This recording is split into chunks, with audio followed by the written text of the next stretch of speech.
Hey, welcome back to the Breaking Bad Insider Podcast. My name is Kelly Dixon. We're here to talk about episode 306, which is called Sunset. I'm here as usual with my executive producer, Vince Gilligan. Greetings. The writer and director of this episode, John Scheiben. Hello. Our music supervisor, Thomas Gulubich. Hello. And our composer, Dave Porter. Hello. The first thing I was going to bring up is, John, I know you're a big fan of horror and slasher movies. Yeah. And so, big smile from you. And so we're opening up this episode a little bit different, a lot different actually, than we usually open up. This is probably the first time in my career where I've written a location and then found exactly what I was thinking of. I think it was Michelle McLaren, who was here filming, came up with the notion of a flagpole, and a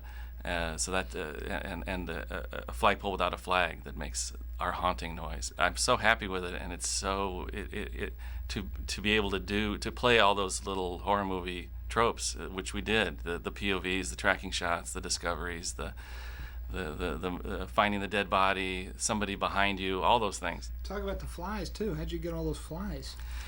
Well, The body there. Yeah, the part of and everybody has seen it, I assume, when they tune into this podcast. Yeah. So finding the dead body, we did want to play with sound and then play with the visuals. And so the sound of the flies had to be mixed just right to draw this man's attention, the cop's attention, to draw him back there. But when he got there, we had no flies on the set at all. All the flies you see are CGI, and pretty amazing, actually, I think. The top of Act 1 actually didn't begin with Walt, but it started with a scene where Hank catches up with his ASAC. But it was a nice scene. It was Hank catching up with him and wanting him to sign a warrant To get a wiretap, to get a wiretap on Jesse Pinkman. Once it was shot and cut together and put in the show, and we were facing some time constraints, the decision was made to take it out.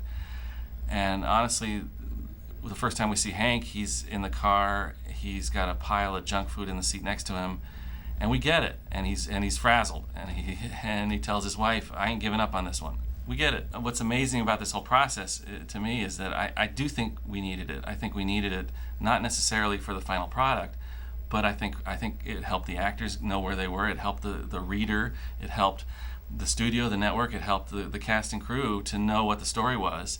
And then when you get to the editing room, you're remaking the whole thing. Talk about those instruments you use specific to the cousins. They use a certain instruments. Yeah, we musical was instruments. fortunate to have a friend who is born and raised in Mexico and is a percussion player, and he has an amazing collection of drums and percussion instruments, and particularly these whistles. You hear them every time the cousins come around. I find a way to fit them in, but there's these whistles that the Aztecs used. They're called war whistles, and they're basically just incredibly shrill and eerie, and they were designed for the battlefield to scare the pants off anybody else. And we use music often in a way to emphasize what will happen or what may happen, and then when it actually happens, we let natural sound and the realism of the moment make the play for us. Which is that's a good thing to talk about, because that's very different than most TV shows. It's time honored in movies and television that the music tells you how to feel emotionally, reinforces an emotion that is very often kind of apparent. It's like printing too much money. You print too much money, it deflates the value. Exactly. I think we get brought in a lot. I think to Dave and I to fix problems. I think that part of the job of a music supervisor or a composer is to look at something objectively and be able to say, this needs a little bit of help. How can we help it? And one of the things that was really clear to me from the pilot was that we really could have had no music in that entire pilot, and it would have been incredibly powerful. It was very easy, I think, for us to just pull everything back into the bare essentials and make sure that the story was really what was being led, and the music was simply supporting in the right moments and nudging things along. I wanted to talk to you guys about the other old friend that we're losing. The RV. Mm-hmm. Yeah. Oh, man. Well, the good news is that that is not our actual RV that gets crushed. Are you serious? Oh, you didn't know that? No, are you serious? No. We're saving that one for the Smithsonian. Are you kidding me? Right on, so let's go break bad.